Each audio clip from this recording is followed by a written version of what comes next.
What is up, YouTube? How y'all doing, man? Everybody's trying to figure out this YouTube and how to grow a channel. And I got the answer.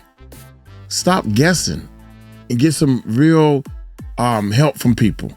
Hey, right after this intro, we're gonna talk more about it. Let's check it out. Growth's got a formula most never learn. You don't need luck or talent, structure is earned. If you're ready to build and you know it's your turn, start with the 4 free videos, earn as you learn. Click on the more below to sign up. That's right, y'all. Click on the link below to sign up for my 4 free videos that give you a bird's eye view of everything. And let's get into this video, man. I'm noticing that a lot of people are saying my biggest advice for sharing and growing a YouTube channel. This lady right here is going to give some advice, and I'm going to try to keep y'all grounded on some of this, some information that these YouTubers are giving out is too advanced for a beginner. I'm trying to talk to the beginner of the beginners. And don't worry about hitting 1,000 subscribers so fast. Don't worry about, who's watching your channel and this, that, and the other thing.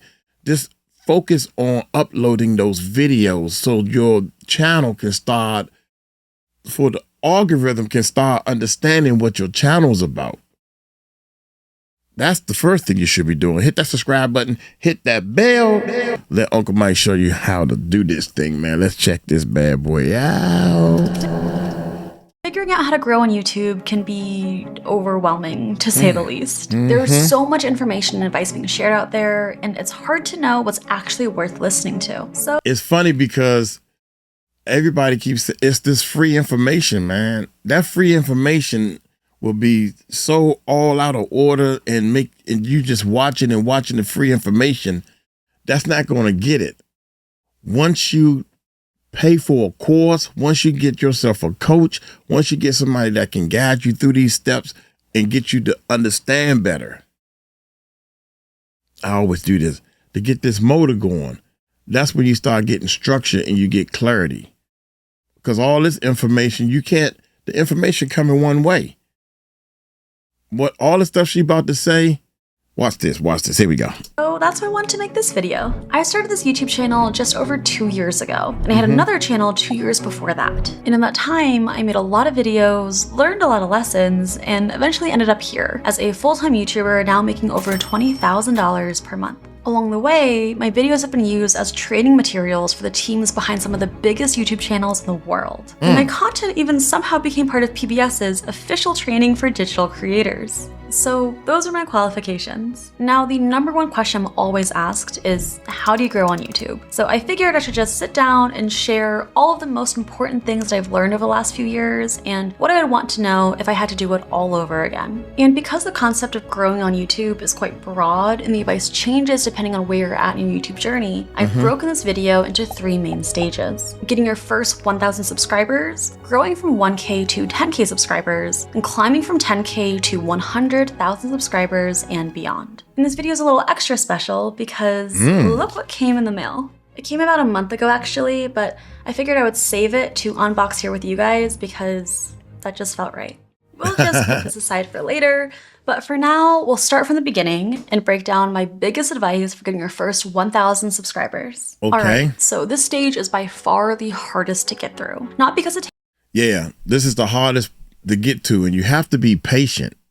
You have to be patient, man, because I'm going to tell y'all right now, I'm mad because this channel, I thought this channel was going to grow a little faster, but you have to be patient in everything, man. Everybody and their mama is starting YouTube channels now, and you have to outweigh these other people that might be a little bit ahead of you, and then they give up, and then now you move into their spot. Don't give up. Keep pushing. Here we go.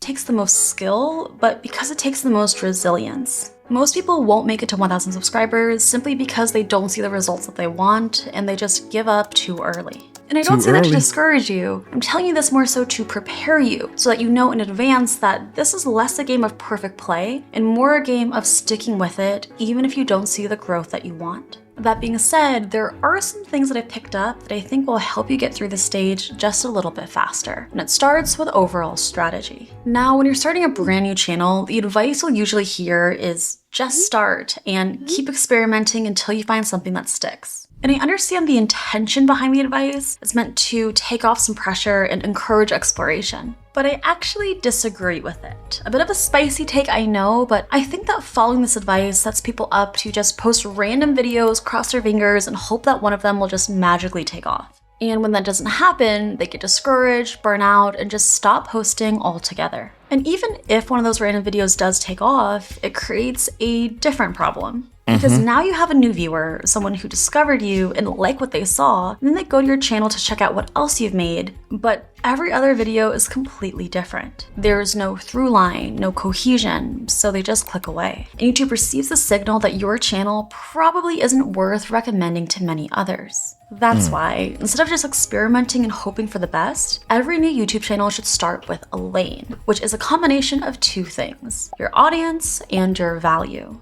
Who are your videos for, and why do they care? What do they get from watching your videos? That value piece is so important because, and I don't mean to sound harsh here, but the average YouTube video is not interesting and no one owes you their time. I think a lot of people forget that a view isn't just a number. It's a real life person who was intentionally chosen to spend minutes of their life watching your video. And as much as we want to believe that the simple act of uploading a video guarantees attention, the truth is that attention has to be earned. Let me give you an example. One of the most common beginner YouTube video types that exists out there is a Let's Play video, where someone records themselves playing a game that they love, like Minecraft, and then just uploads it. Now, I totally get the appeal. It's fun, it's easy to make, and it's probably something that they're already doing in their free time. But it's also what I call a selfish video. It may be interesting to the creator, but it's unlikely that anyone else would be interested in watching a random stranger play through hours of Minecraft. Unless you're remarkably entertaining or you already have a pre-existing audience who cares about you, no one's gonna watch your video.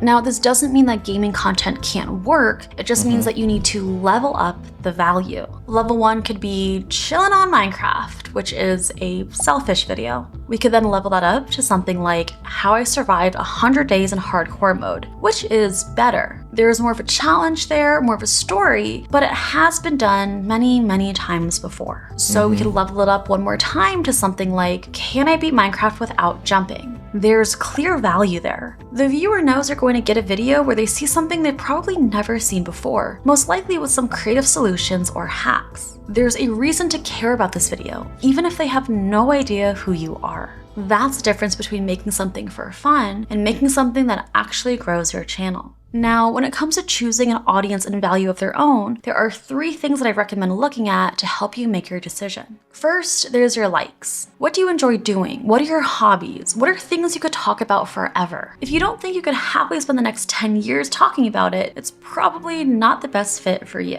And second, there's your strengths. What are you good at? What skills, experience, or knowledge do you already have that can give you an edge? Early on, you're learning so many new things, from how to edit a video, to how to properly film yourself, to how to structure a script. So the more you can lean into an existing strength when it comes to the topic of the videos, the better. And finally, if you're having trouble coming up with what type of value you want to provide, I'd recommend looking for inspiration in existing established creators that you look up to.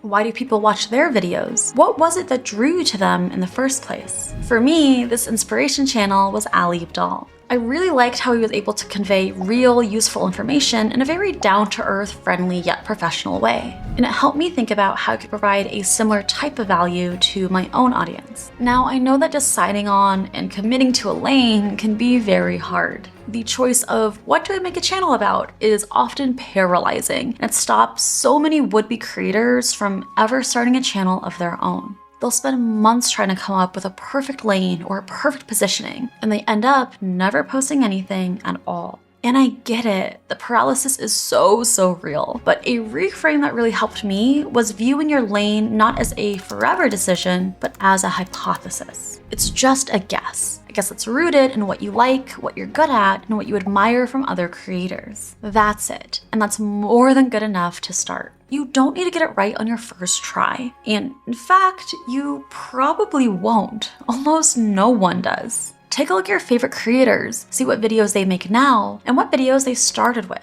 Chances are they're probably pretty different. And even if they appear to be the same, keep in mind that many creators will unlist their oldest videos after the fact, or that the channel that you see might not be their. Don't be afraid to grow. That's what she's talking about. When you first start, you're going to be rusty learning. You can't learn everything and put it in your first video. Just upload. You told the algorithm exactly what your video is about. You done did the keywords and everything. And so now the next video is about the same niche. Okay, now the algorithm is learning what you are as a niche. You got to give all that time to work, ladies and gentlemen.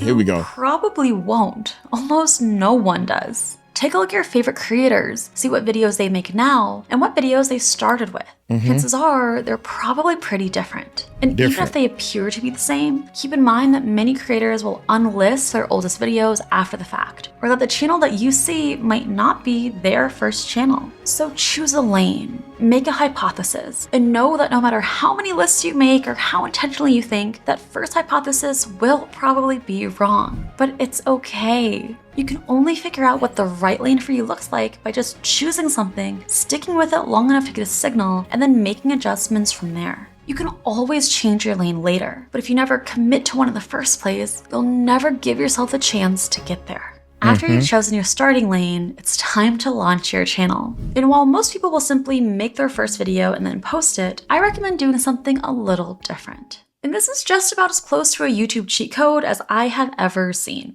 Don't launch your channel with one video, launch it with 4. And there are 2 main reasons for this. First, it increases your total watch time from the very beginning, which helps you get closer to monetization.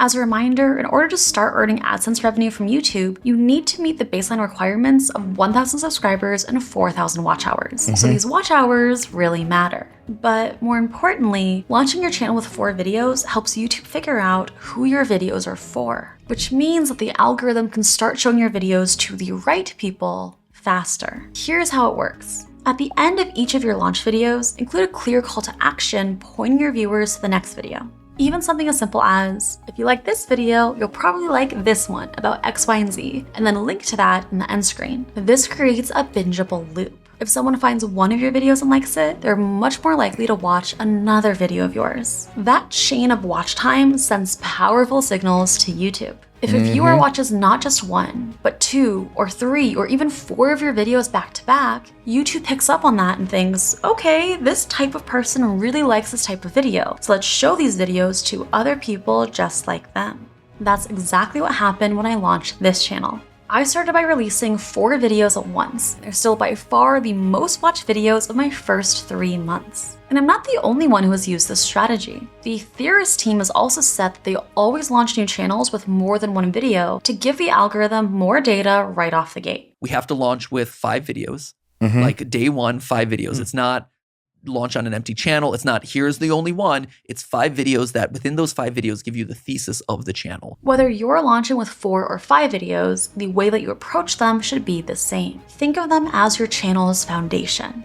If someone were to watch all 4 videos back to back, they should come away with a clear sense of what the channel is about and why they would want to stick around. What kind of value do you offer? What kind of topics do you cover? Even the process of planning out those 4 videos will help you refine your lane. So instead of trying to make the one perfect video that will go viral, focus instead on building a small, cohesive world. One that invites a specific type of viewer to stay. After you've launched your channel, the hardest part is over. You've overcome that initial friction to start, which most people never do. And now, in order to get your first 1,000 subscribers, all you need to do is just keep going. Your first few videos are going to be rough. That's just the reality. And that's okay. They're supposed to be. Mine certainly were. And yes, occasionally you'll see someone whose first few uploads look like Netflix documentaries and immediately take off. But that's not the norm. When it happens, it usually happens because they're already a filmmaker, or they've worked on other people's channels before, or this actually isn't their first time doing it. For most of us though, it's a process of figuring things out in public. That's just the game. And part of what makes this game tough, especially in the beginning, is the gap between your taste and your skills. You probably already have a good sense of what good content looks like. You've watched creators you admire and you have a vision of what kind of videos you want to make. But your ability to execute on that vision, that takes more time to develop. And that gap between what you want to make and what you're actually capable of making can be incredibly frustrating. But the only way to close that gap is through repetition. Better videos come from making more videos. Quantity begets quality. So especially in the 0 to 1K stage, I'd aim to make at least one video per week. And if you can, twice a week. Think of it this way. If it takes on average 100 videos to get truly good at YouTube and you post once a month, that's an 8-year-long journey. But if you post once a week, it'll take 2 years. If you post twice a week, you'll get there in just 1. And of course, we all have different capacities, different schedules, and different responsibilities, so you have to pace yourself in a way that feels sustainable. But the important thing is that you're honest with yourself about the trade-off. Less output means slower progress, and that's okay as long as you're aware of it. And if you've been uploading consistently, putting in the effort, and still not seeing the results that you want, it's probably because you're making one or more of these common mistakes. Mistake number 1 is switching lanes too quickly. If you pivot your content every other upload, you're never in one lane long enough to learn what's actually working. I'd give your first lane at least 10 focus videos before making any major changes. You need time to collect signal. On the flip side, the second mistake is not changing lanes at all, even when something is clearly not working. If you've posted 50 videos and they're all the same and nothing is working, it's probably because your first hypothesis was wrong and you need to make a new one. Each upload should be either better or different from the one that came before it. That's how you improve. Mistake number 3 is spreading yourself too thin. Don't try to grow on YouTube and TikTok and Instagram and Twitter all at once. Nope. Choose one platform to focus on and build momentum there first. If you Notice how she said one platform. For some reason, everybody wants to do all over the place. And that doesn't work. You're burning yourself out. And it never works. Here we go.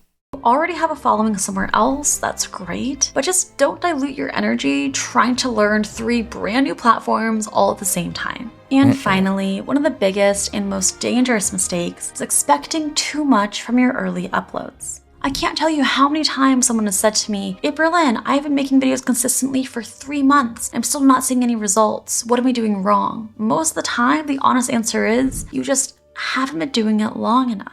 YouTube is a long game, so if you can, try to find a couple of creator friends to connect with. People who get what you're trying to do, who can help keep you accountable, who can check your expectations, and who can encourage you when things get slow. I would have definitely given up on this channel and my previous one if not for my YouTube friends. And if you're looking for people to connect with, you're always welcome to post in the community tab on my channel. I keep it open just for things like this. The beginning is the hardest part, but if you can stick through this stage, if you can pick a lane, launch intentionally, and keep uploading consistently, you're in the top 10% of creators already. Once you cross the 1,000 subscriber milestone, first of all, congratulations. That's huge. Most people never make it that far. It means that you've built the discipline required to stick with it long enough to see real movement. You've proven that you can show up, but now if you want to get to 10,000 subscribers, it's time to level up. And at this stage, there are 2 very important skills that matter more than anything else.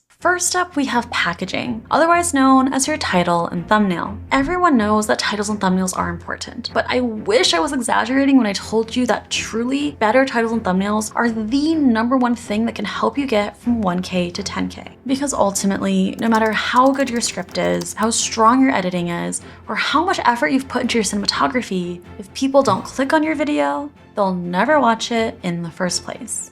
I only started seeing real growth on my channel when I started treating my titles and thumbnails with the same level of intentionality that I did for my videos themselves. The same goes for my friend Dea.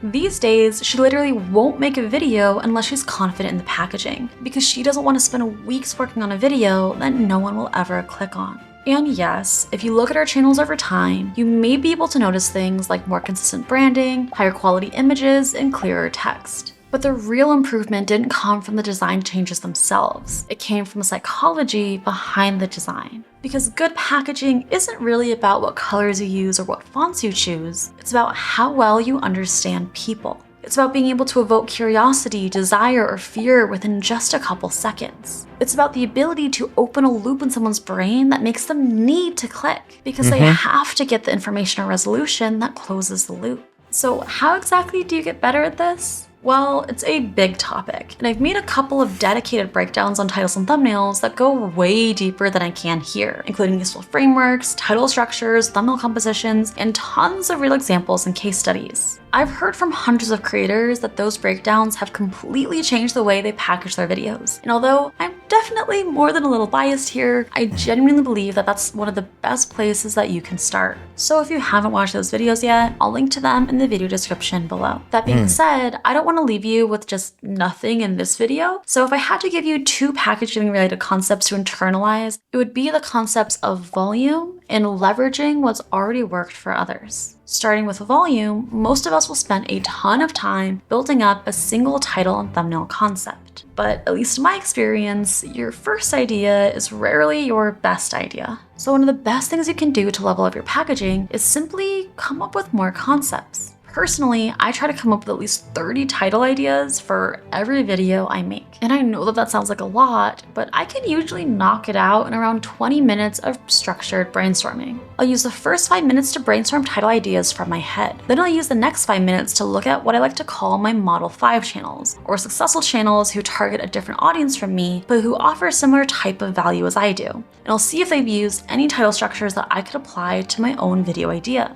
I'll use the next 5 minutes to search for outliers other people have made on my topic, videos that have way overperformed a channel's average, and I'll see if there's any phrasing or keywords that I could use. And finally, I take my last 5 minutes to take everything I've come up with so far and put it into AI to generate even more variations. By the end of this process, I'll typically have a few title ideas in there that are way better than the original I had in mind. And while ChatGPT, Claude, and Gemini are great for this last step, I've been finding a lot of inspiration from a new feature that was just released from my longtime partner, Spotter Studio. In fact, Spotter Studio can help with the entire title brainstorming process.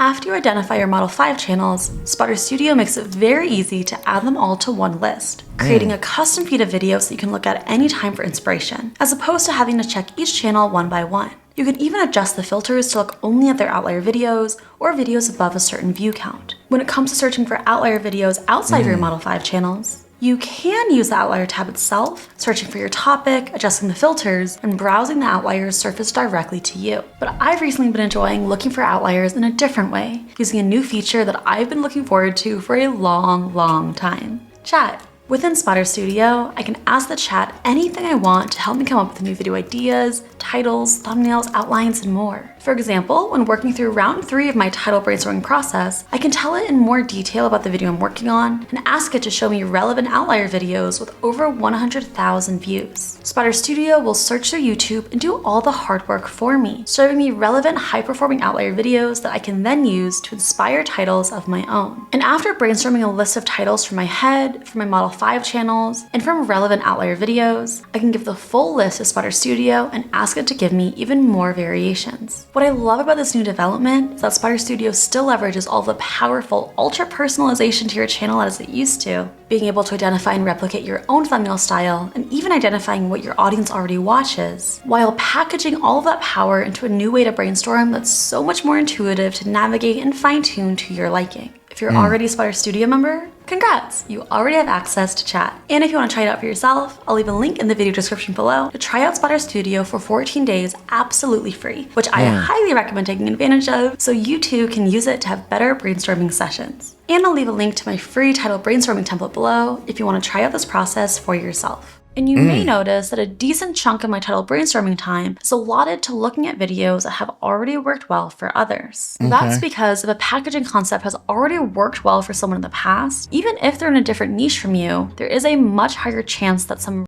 Man, I can see why people are so confused. Some of this stuff is like, oops, I'm hitting the wrong button, y'all. Some of this stuff is like way too advanced.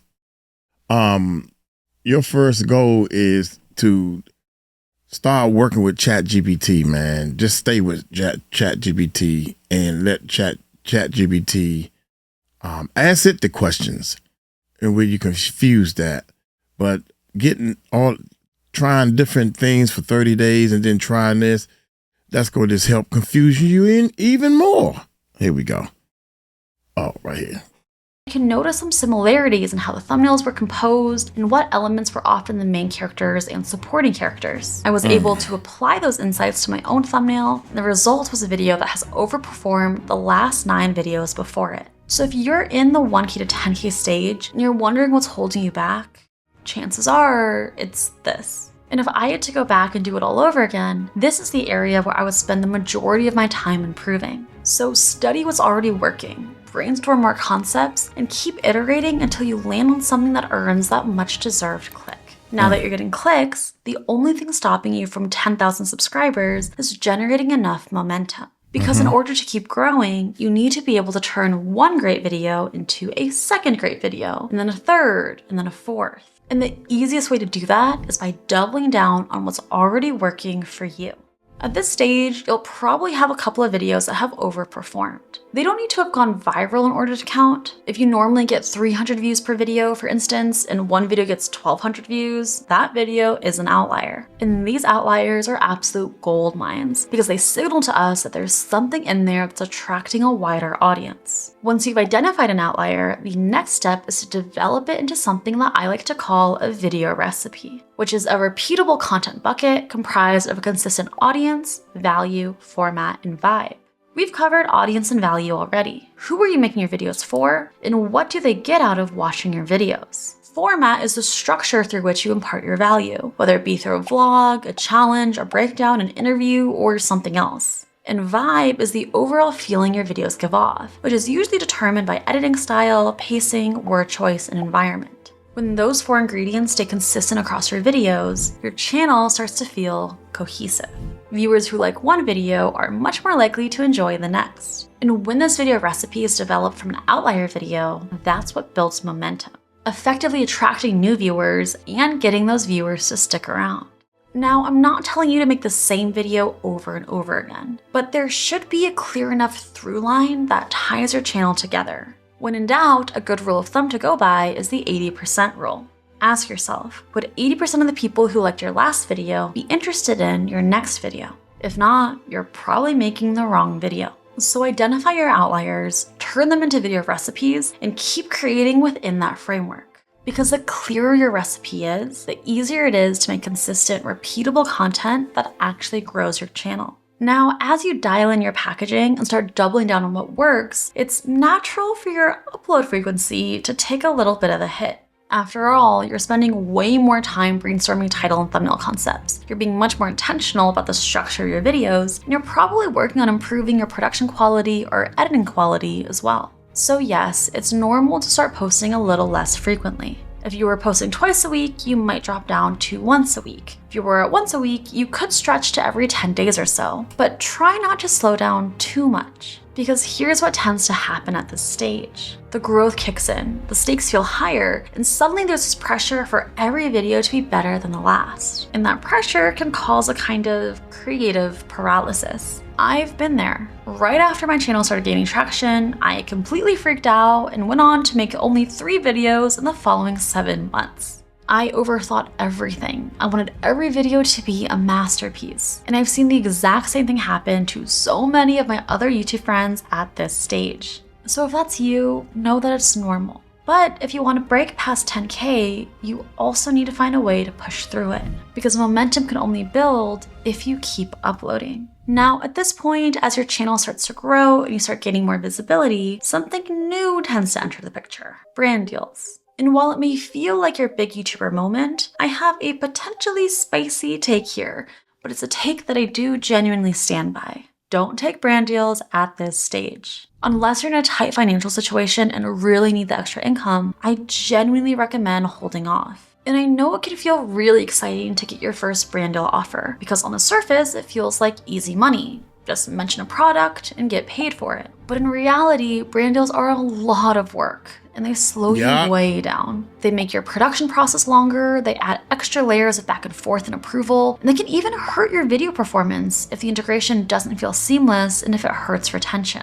But more than anything, brand deals shift your focus. It's unlikely that you're going to get anything significant at this stage in your YouTube journey, and it's so much better to spend your time just trying to get to 10K through making better videos, through leveling up your packaging, or by doubling down on what works, rather than spending countless hours juggling brand scripts and deliverables for only a few $100s. Now, on the flip side, there is something that I would highly recommend starting at this stage, an email list. Even if you're not sure how you'll use it yet, start collecting emails. Because owning your audience off platform is one of the best long-term decisions you can make as a creator. Why? Because it gives you direct access to your most invested subscribers. These are the people who want to hear from you. And if you ever want to launch something down the road, whether it's a product, a service, a course, it's so much easier to reach them through email than by hoping that a video hits their homepage. I put this off for way too long because I didn't want to give myself extra work. And yes, an email list is more effective if you're actually sending them emails, but if you're not ready for that, you can still just start collecting email addresses in the background. You can create a freebie, like a checklist or a template or PDF that pairs well with a video, and then offer it as a lead magnet. Or you can just put a link to sign up in your video description, or in your channel bio, or in the occasional community post. Your earliest subscribers are often your most loyal, and setting yourself up with a direct connection to them now can be huge later on. When I launched the beta version of my coaching program this year, it sold out completely, and the majority of those sales came directly through my email list. That one decision to start collecting emails was one of the biggest factors that led to a 6-figure launch on a brand new offer. So yes, first and foremost, focus on growing your channel. But as you do so, don't forget to plant the seeds of what can come next. Your future self will thank you. Once you've crossed that 10,000 subscriber mark, you've officially found something that works. You've proven that you can get attention, deliver value, and keep people coming back. Now it's time to scale. The game from 10K to 100K is all about raising your view floor, which is the lowest number of views you get per day across your channel, regardless of whether you've uploaded that day or not. As your channel grows, that floor should rise. And the higher your view floor, the more discoverability your channel has on autopilot, and the faster you'll grow. So how do you raise your view floor? Well, there are 3 main levers you can work with: producing more bangers, producing fewer flops, and increasing your quality without sacrificing quantity. Let's start with making more bangers. These are your breakout videos, the videos that bring in thousands of new subscribers and that keep performing weeks or even months after you upload them. And at this stage, creating more bangers isn't about working harder, it's about being more intentional in what you decide to make in the first place. Because when it comes to making videos that have true blow-up potential, the idea matters far more than the execution. Just take it from world-renowned YouTube consultant Patty Galloway. I can't say it enough. Like, I'll be blue in the face saying this until I think the day I die. Is like, the idea is more important than everything. So what makes for a banger idea? In my experience, there are 3 main signals that can tell us if an idea has a high view potential. First, that some version of the idea has been executed before and has already gotten massive results. Second, that the topic taps into something that has broad appeal, what we'd call a high TAM, or total addressable market. And third, that the idea profoundly triggers one or more of the 3 click-worthy emotions: curiosity, desire, or fear. When you're trying to grow from 10K to 100K, you have to be far more discerning about what you say yes to. If a video idea doesn't meet those 3 major signals, then it probably shouldn't get made. Now, not every single video you make needs to go viral. I do believe that everyone should leave at least some space for experimentation and artistic expression. But if your goal is to grow, at least 80% of the videos that you make at the stage should be designed to attract a wider audience. To find those banger ideas, start ideating regularly. And I don't just mean whenever inspiration strikes. Make ideation a true habit. Some of the biggest YouTubers in the world aren't necessarily the best filmmakers, they're just the best ideators. Take Ryan Trahan, for example. Every single day, without fail, he'll brainstorm 10 new video ideas. It's a muscle that you can build. And while you don't need to write down 10 video ideas per day like Ryan, developing your own system to collect new ideas and inspiration is one of the best things that you can do. Personally, I like to take screenshots of videos that spark something in me. These videos don't need to be in my own niche. There just has to be something in the packaging or premise that makes me think, there's something good here. I'll drop them all into a running Notion doc, and then reference them whenever I sit down to brainstorm. After you developed a habit of idea generation, the real growth comes from effective idea filtration. Not every video idea you come up with is going to be a winner. So to evaluate the quality of my ideas, I run them through a set of pretty strict criteria. Is this idea feasible to execute within my current time and resource constraints? If someone saw this video but had no idea who I was, would they still be interested in it? Would at least 80% of my existing audience want to watch this? Does this idea have the potential to hit my view goal? Is there enough proof of prior success to make me feel confident? Does this idea fit within one of my existing video recipes? If not, does it have the potential to turn into its own video recipe? Can I come up with a strong title and thumbnail for this idea?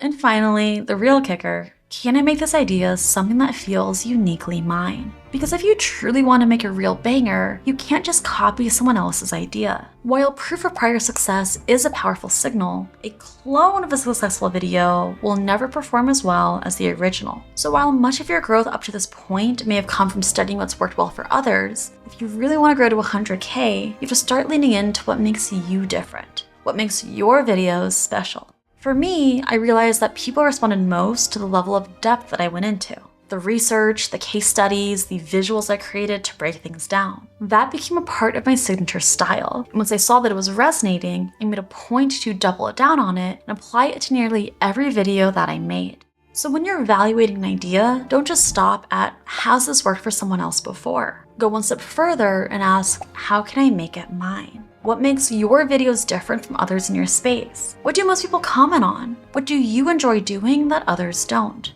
The more you lean into your unique differentiator, the harder it is to compete with you, and the more likely your videos are to stand out and blow up. With a focus on better ideas and leaning into your differentiators, you'll start to produce more bangers. But if you want to raise your view floor, you're also going to need to start producing fewer flops. Now let's get one thing clear. No matter how good your ideas are and how much experience you have, flops will happen. So when a video of yours inevitably underperforms, the first thing to do is ask, was this a click problem, a watch problem, or an idea problem? If it's a click problem, it means that your packaging didn't land. The title and thumbnail didn't spark enough curiosity, or they weren't clear or compelling enough. In this case, you can often revive the video by reworking the packaging, whether it's a new title, a new thumbnail, or both. If it's a watch problem, you need to go deeper. Pull up your retention graph and take a look at what people are dropping off. Did you lose them in the first 30 seconds, or was it a steady drop throughout? Were there any particular sections that drove people away? If your average view duration is lower than it typically is, then there's something in your delivery that you can learn from.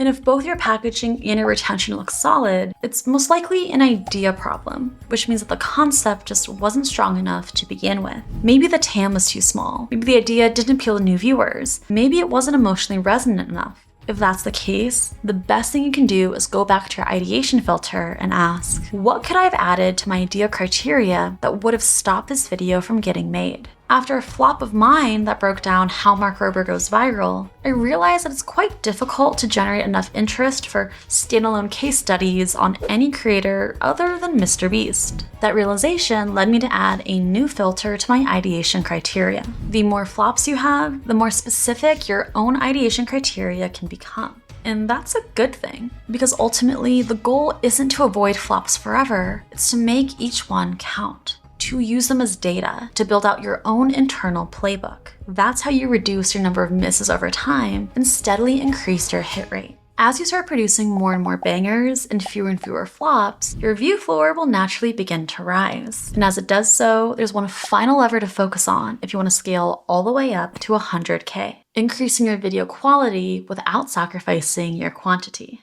Never an easy thing to do, I know, but it's one of the biggest drivers for long-term growth.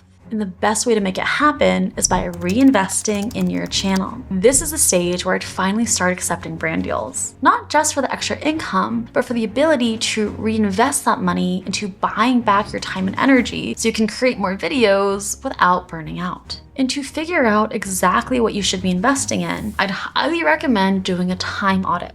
Just open up a doc and list everything you do in your video creation process. Literally everything. Think through the entire journey, from brainstorming to scripting, filming, editing, packaging, uploads, emails, everything. Then for each task, estimate how long each thing normally takes you. Once you've got that down, ask yourself 4 questions for each task. Could this be eliminated? Does it actually need to happen? Could this be shortened or simplified? Are you overcomplicating something that could be done faster? Could this be automated? Is this something a tool could streamline? And could this be delegated? Is this something a potential hire could help with? When it comes to that last question, it can be useful to ask, in a perfect world, who would be doing this? Even if that role doesn't exist yet, and even if you haven't made any hires yet, this will help you start building out an ideal vision of what your team and process could look like. For example, maybe scripting is something you love doing, so you want to keep that. But maybe editing takes forever. You realize that that's someplace where you could really use some extra support.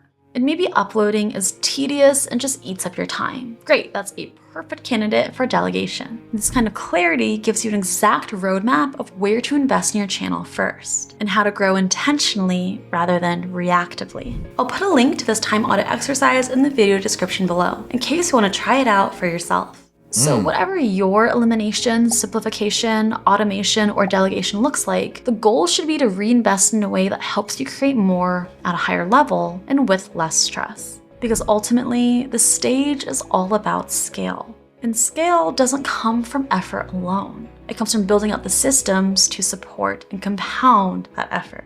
So if you can consistently execute on smarter ideas, cut back on your flops, and increase your video quality without sacrificing your quantity, it's only a matter of time before you end up with one of these. Yes.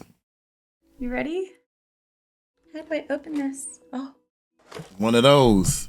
That's the goal, is to get one of those. I think she had one before. Yeah, you got papers and all that type of stuff. Yeah.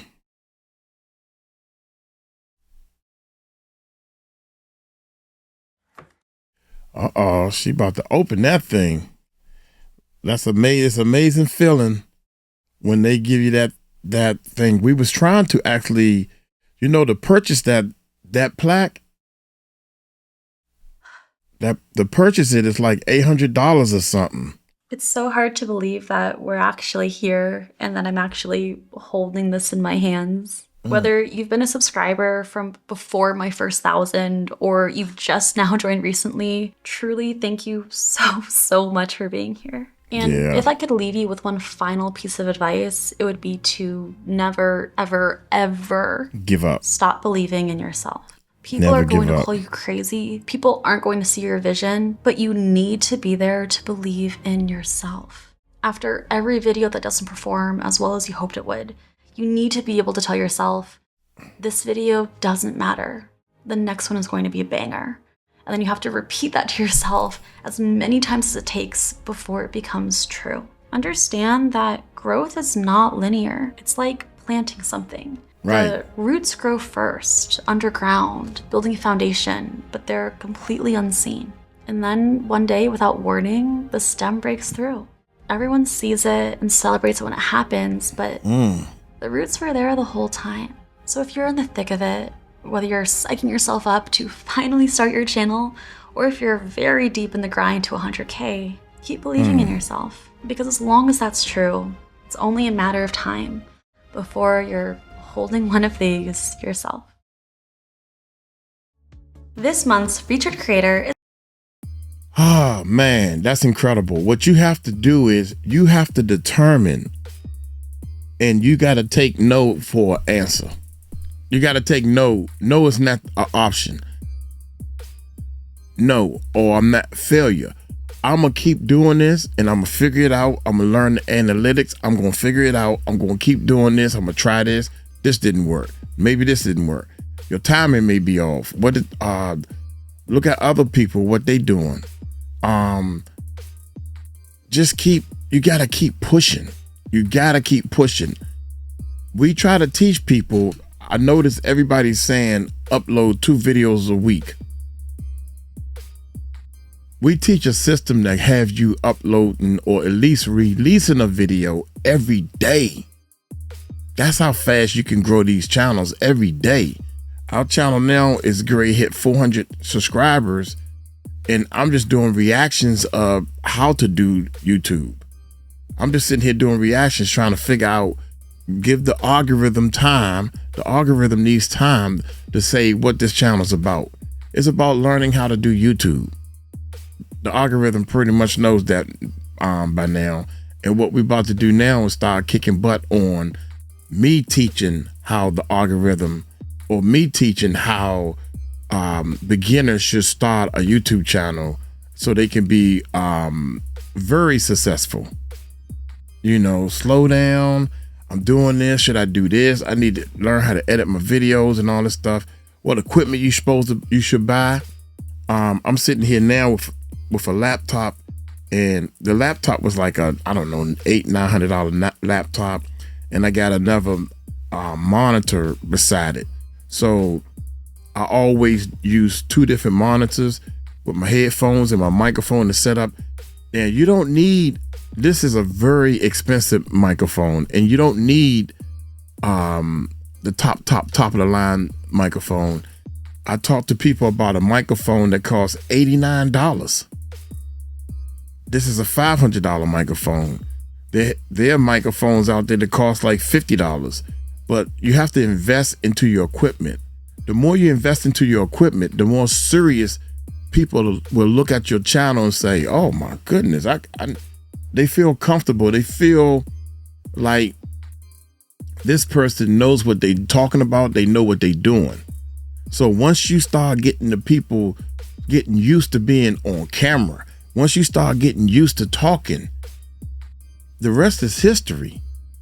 The hardest part is getting people to practice. The hardest part is getting people to practice every day on doing something that they want to do. So you won't be on camera saying, okay guys, you know what I'm saying? You know, well, you know, you feel me? And what's up, man? You know, yeah, man, you know what I mean? And there's so many people that cannot even get the thoughts that's in their head to come out of their mouth in sentences. There's so many people that don't know how to communicate with people. So you're learning all this while you're telling the algorithm, this channel is about growing a YouTube channel. This channel is about growing on YouTube. While I'm sitting here practicing on doing these videos and talking and everything, start formatting your videos and all this type of stuff. So the goal is to practice and keep practicing until the algorithm knows what you're doing and start bringing you more and more people. I'm Uncle Mike. I'm gonna get on up out of here, man. If you want to know how to hit 1,000 subscribers, you want some tips on hitting that 1,000 subscribers, check out this video right here. Peace out.